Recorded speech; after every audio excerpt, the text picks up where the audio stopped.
Okay, so let's talk about Black Future's debut album, Never Not Nothing. Mm-hmm. So I've heard them described as industrial noise punks. How do you feel about that description? Yeah, I would go with that. Yeah. Did you know that they're a duo? I knew that. I kind of get the impression, though, from what I've seen, this is a wee bit off topic maybe, but I feel as if they're trying to develop a bit of a brand. Yes. For themselves, which isn't necessarily a bad thing. You know, they've got their own motif, they've got their own logo already. Yeah. I mean, I quite like when there's a bit of mystery and, you know, a sort of intrigue about a band. Yeah, and actually, I thought I'd written. Yeah, so I was trying to find out where the band are from, who they are, that kind of thing, and it's all a bit vague. In interviews, they don't really answer the questions, and it's like, oh yeah, we're from outer space, and like weird stuff like that. And if you actually go to their website, the quote, the description of the band is a no-holds-barred oral assault of anarchic electro-psych punk noise that ends up something like Death from Above and the Chemical Brothers' Bastard Offspring. So I think that's pretty apt, if I'm honest. I think that's their own description of themselves. And then it goes on to say, so the album's called Never Not Nothing, so they have a series of things that say never not a band, never not punk, never not a doomsday cult, never not heroes of the multiverse, never not Jim from down the Chippy, never not nothing. So there's definitely a sense of humour that goes along with this image that they're trying to push forward for themselves. In my opinion, they sound a bit like The Prodigy, Kasabian, Pendulum, maybe Chemical Brothers, as I mentioned. Not sure so much about Death from Above, but maybe that's just the sort of bass heavy duo kind of thing coming in, but kind of all thrown into a blender and like left to mutate into just this wild, untamed entity. And it's fucking brilliant. Aye. I mean, I don't know how else you describe it other than what we've already said. It's got, you know, there's these big fuzzed up buzzing bass lines, there's sort of thundering drum beats, strange electronics, weird screaming vocal loops, just so many different interesting things that are thrown in these songs. I think the second song, Love, stands out for me, to be honest. This was a single that was released on the 22nd of December, way back in 2017. I hadn't heard the single. I hadn't heard the single when it came out back then. Just I kind of discovered that when I was doing a wee bit of research. So the first track of the album is the three N's, NNN, Never Not Nothing, and it's only just under a minute long, and round about kind of the 46-second mark you kind of hear that bass line kind of building up, and then it bursts into the second song being Love, and that kind of coincides with this screaming lyrics, 10 minutes until the end of the world, and you actually feel as if that's the case, to be honest. The sense of urgency is palpable, and that kind of coincides with this kind of, I've described it as an Inception-esque, like wham, which almost kind of sounds like an alarm going off. Okay. And it just kind of slowly builds in intensity over the course of the kind of next 4 minutes. I'm not 100% sure how long the song lasts, but it just accumulates into this kind of unnerving, unsettling, apocalyptic anthem. Yeah. I think that's an accurate way of describing it. I think that as an intro, those sort of two tracks are phenomenal. Like N is just like a sort of 80s synth sort of mid piece. Yeah. And then the way it leads right into Love is perfect. And then that 2 minutes, and is it 2 or 10 minutes? I thought it was 10 minutes. I don't know. Either way, we'll say it's 10. So 10 minutes until the end of the world. Make love, make love. It's just like, it's so much fun to sing along to. And that make love bit is just screamed. And I listened to this on the way here, and I was on my own listening to that track, and just out on the open road on your own screaming along to that. It's just so much fun. And then you mentioned the sort of Inception-esque, but it's like this sort of wah noise. That's all I could. It used to be in all it used to be in like every trailer. For it probably still is, to be fair, but a sort of intense bass sound. Yeah. It's got that, and then I thought it came across as like a bit like the Prodigy's Spitfire. There's that sort of drum beat, point, actually. like maybe a bit of a sort of heavier version of that, but it's got that sort of really addictive drum beat. And then you've got rapping on it from POS. Presume that means piece of shit. I don't know. Never heard of him before, but I did a wee bit of research before you came in. I just assumed quite wrongly that this was, I don't want to say just a rapper, but it was, you know, a hip hop artist. But by the sounds of things, this guy does a bit of everything. His name's Stefan Alexander. Apparently, he's a founding member of an indie hip hop collective known as Doomtree, and he fronts a number of punk bands as well. So I'd absolutely no idea. A wee bit of everything. He's got a few albums under the pseudonym of POS, Uh-huh. and I've heard basically one track. It's called Get Down. Right. And it's like a really powerful electronic song with sort of lyrics about how the world is fucked and everything's fucked. And it's an absolute banger. But other than that, I didn't really know anything about him. So I did know of him, and I knew he was an accomplished rapper, an artist in his own right, and not just some sort of random guy they've got in. But I had absolutely no idea about the rest of that stuff. I mean, he comes in at kind of round about the kind of minute and a half mark, and it kind of caught me by surprise, to be honest. Yeah. But I think it works really well. Some of the lyrics dropping like asses, I think he says. I was a bit like, But no, it does work quite well, and you know, they don't overuse it. And the kind of 1:49 mark, the rest of the band come in, all gels together quite well, in my opinion. Yeah, in fact, that's the only rapping on the album, so it's not like not like it becomes this sort of hard hip hop album or anything like that. It's just, it's good. It's just brought in because it's good and it fits the song. Yeah, absolutely. It doesn't really set a precedent for what comes after, from a vocal standpoint at least. Mm-hmm. What about? I mean, what are the real standouts for you on this? I quite enjoyed Me TV as well, featuring Bobby Gillespie. Opens with the lyrics, kind of turn down your Me TV and turn up your community, and I thought it was going to be this kind of, because some of the lyrics include, you know, I'll never be an individual, I'll always be a human being, we'll never be an individual, we'll always be community, and I thought it was going to be like this kind of nihilistic anthem. You know, I thought the kind of message they were going to portray that were just numbers, but I think it's actually a call for unity. Yeah, it's more about getting off, like, you might be an individual, but you're still part of the human race and kind of look after one another and what have you. Rather than just sort of looking out for yourself, and I guess get off your screen. As well. It's got this big sort of stomp to it, and like this big sing along chorus of "Turn Down Your Me TV." Just huge drums, proper swagger to it in the bass, and then, like you said, it's featuring Bobby Gillespie, who I didn't even know who he was, but he's a frontman for Primal Scream. Yeah, but I mean, it's not just some random Scottish guy they've got in this, but like I said, I mean, he's the frontman of Primal Scream. Primal Scream, name just went straight in my head there. But I mean, I suppose he's an alternative artist in his own right. I think he was the drummer for Jesus and Mary Chain. I think that was his kind of first band. I mean, I wasn't too sure about the inclusion of Bobby Gillespie, to be honest. Like, the kind of Scottish accent kind of caught me off guard, us being Scottish. He kind of delivers this almost like this kind of sermon, kind of one part self-help emotional, kind of self-help kind of style, another accident and injury claims advice and help. You could almost just imagine him saying, like, have you had an accident at work that wasn't your fault? I think it's really good. I think it's like... He's a weird bastard. I think I'm just a sucker for like a Scottish monologue. It's like he's a Scottish dude talking about trying to put forward an important message. I guess maybe reminding me of sort of like the monologue at Trainspotting or whatever. Okay. It's not, you know, in similarity to this sort of Scottish delivered monologue, but I thought it was a good sort of... It's a sort of focal point on that song. It's quite entertaining.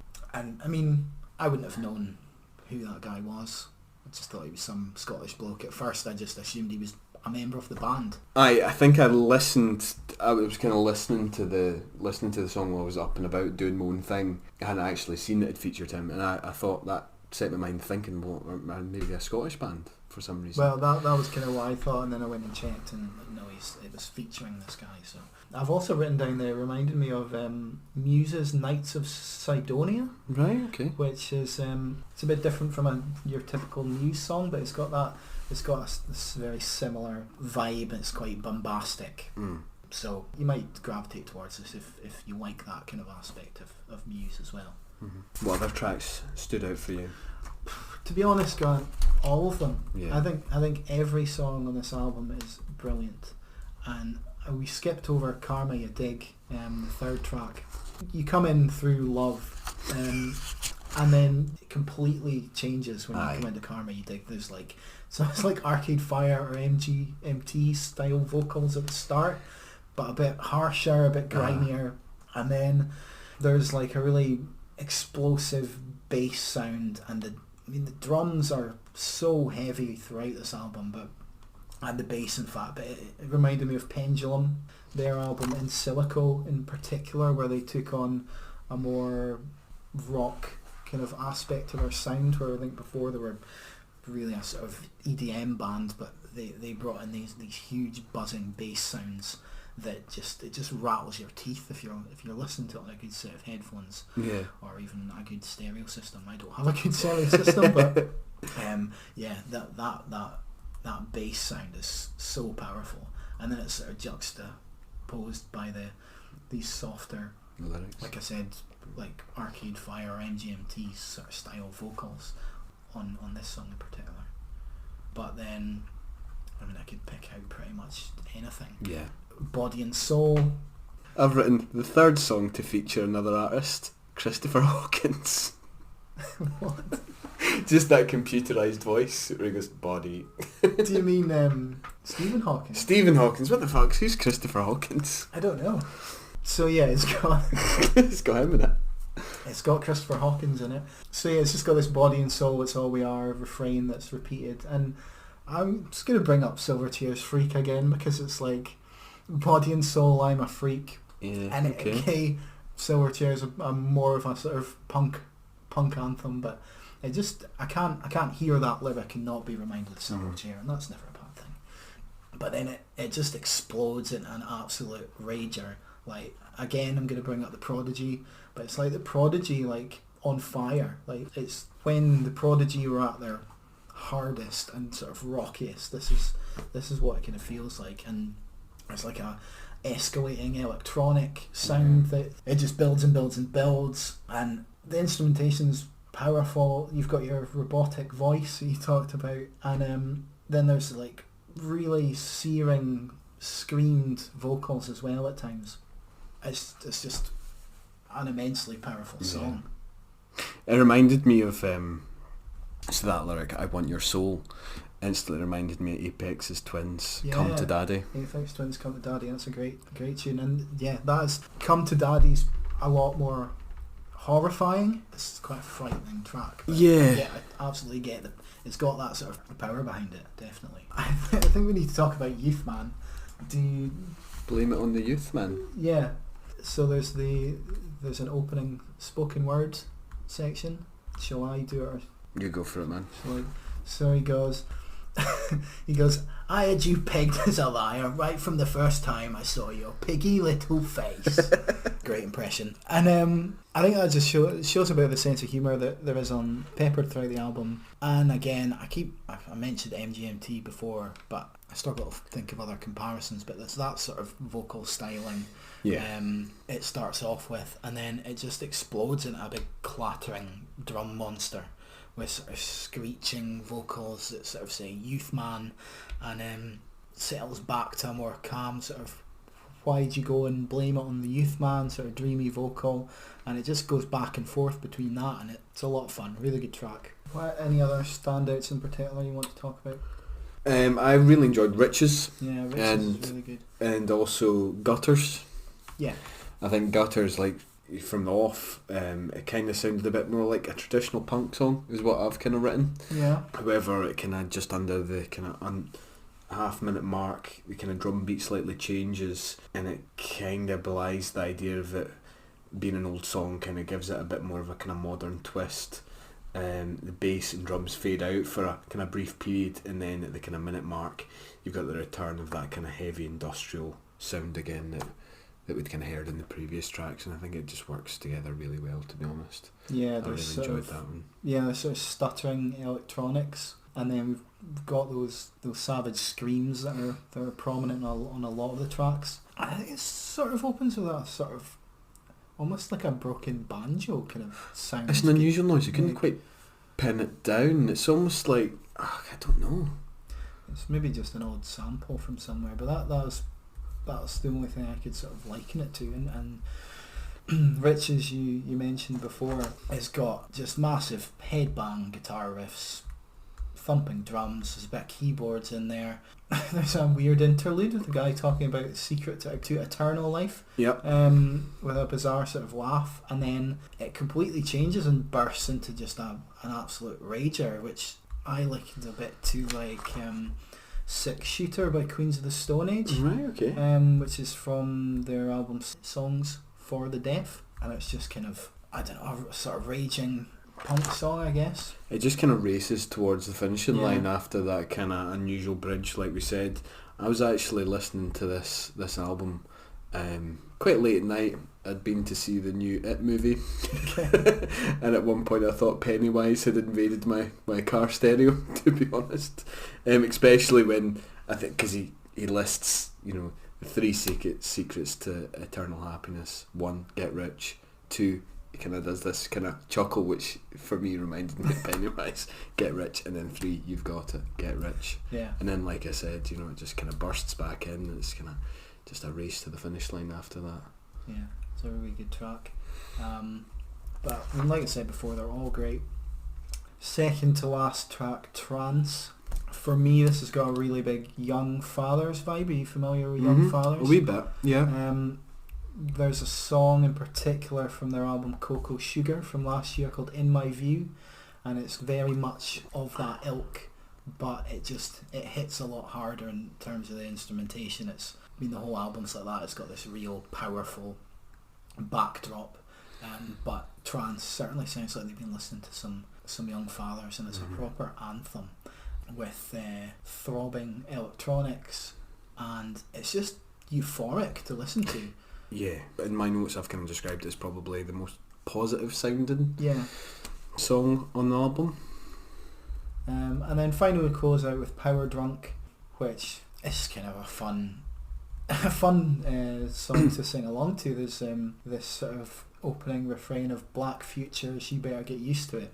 And I kind of feel like, okay, they go on to sort of list some sort of shitty things about the world, but it feels almost like a statement of intent that Black Futures are here and sort of here to stay kind of thing.